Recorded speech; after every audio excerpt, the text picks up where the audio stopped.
जो है उससे कहा जा रहा है कि वो शौकत तरीन साहब का मुकदमा जो है वो भी आर्मी चीफ ने ख़त्म करवाया।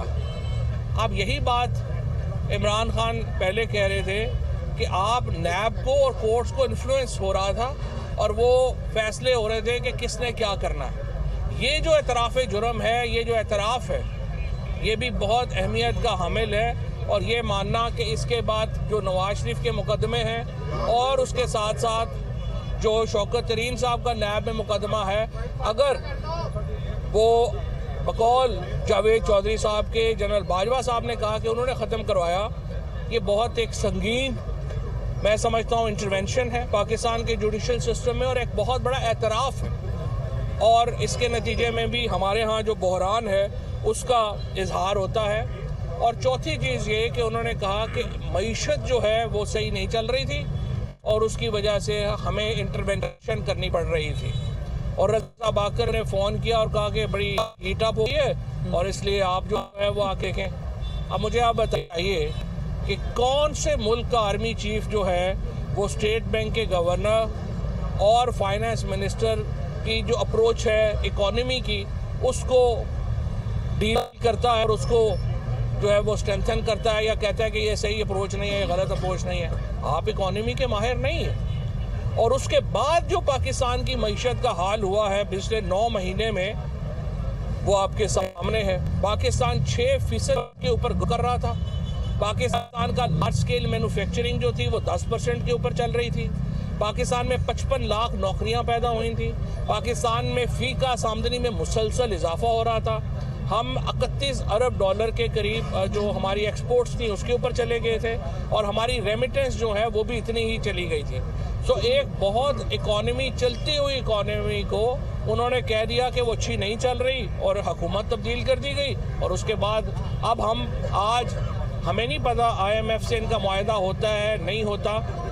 ये जो एतराफ़ात हुए हैं जनरल बाजवा साहब के तरफ से जावेद चौधरी साहब के कॉलम में, मैं ये समझता हूँ इसने मौजूदा हुकूमत की जो लेजिटिमेसी है, पहले ही हम तो पहले दिन से कह रहे थे कि ये हुकूमत जो है वो लेजिटिमेट नहीं है। हम पहले दिन से बता रहे थे कि इस हुकूमत की कोई जो है वो कानूनी हैसियत नहीं है।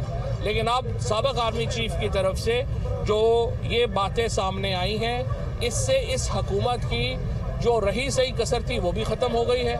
इसकी लेजिटिमेसी बिल्कुल जो है वो तबाह बर्बाद हो गई है, ख़त्म हो गई है। और इसीलिए हम ये समझते हैं पाकिस्तान के बहरान का हल जो है वो सिर्फ़ और सिर्फ नए इंतखाबात में है।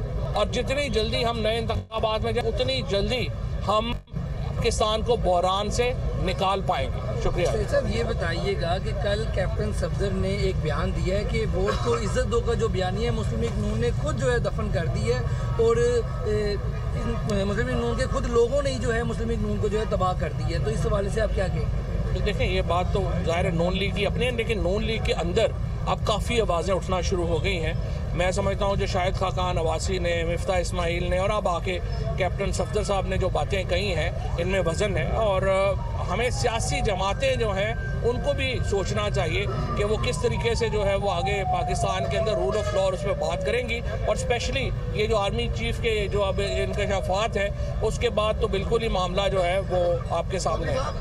शाहिद खाकान अब्बासी साहब ने कहा है कि जस्टिस जावेद इकबाल नैब के चेयरमैन ने हमारे गिरबान पर हाथ डाला था, अब हम भी उनके गिरबान पे हाथ डालेंगे। आप कैसे देखते हैं उसके ख्याल में? देखिए, मेरे ख्याल में जावेद इकबाल साहब हों या शाहिद खाकान अब्बासी साहब हों, हमें तलखियाँ कम करने की ज़रूरत है। तलखियाँ कम करते हैं। पहले ये तो देखें जिसके ऊपर इतनी बड़ी आप कन्फेशंस आ गई हैं, इसके ऊपर देखते हैं आप क्या आगे बात चलती है। Thank you. ये बता दें कि अपोजिशन एक अहम मुद्दा है जिसके लिए आप वो इंशाल्लाह जल्दी करेंगे। किसके नाम अभी तहरीक-ए-इंसाफ के रहनुमा फवाद चौधरी मीडिया से गुफ्तगू कर रहे हैं। उन्होंने कहा कि तमाम ममालिक के साथ अच्छे ताल्लुकात के ख्वाह हैं। इलेक्शन की तारीख अभी नहीं मालूम और इलेक्शन की तारीख का इंतज़ार कर रहे हैं। तमाम ममालिक के साथ अच्छे ताल्लुकात के ख्वाह हैं। लाहौर में तहरीक-ए-इंसाफ के रहनुमा फवाद चौधरी मीडिया से गुफ्तगू कर रहे हैं और उन्होंने कहा कि तहरीक-ए-इंसाफ असम्बली में बड़ी जमात है। फवाद चौधरी की जानिब से कहना है लाहौर हाई कोर्ट ने इलेक्शन कमीशन के फैसले को मुअत्तल किया है। फवाद चौधरी का कहना है। लाहौर हाईकोर्ट के फैसले के बाद अरकान असम्बली बहाल हो चुके। इलेक्शन की तारीख के हवाले से अदालती फैसले का इंतजार है। अभी अदालती फैसला नहीं आया, हम इसका इंतजार कर रहे हैं। तमाम ममालिक के साथ अच्छे ताल्लुकात के ख्वाहां हैं, फवाद चौधरी की जानिब से ये कहना है।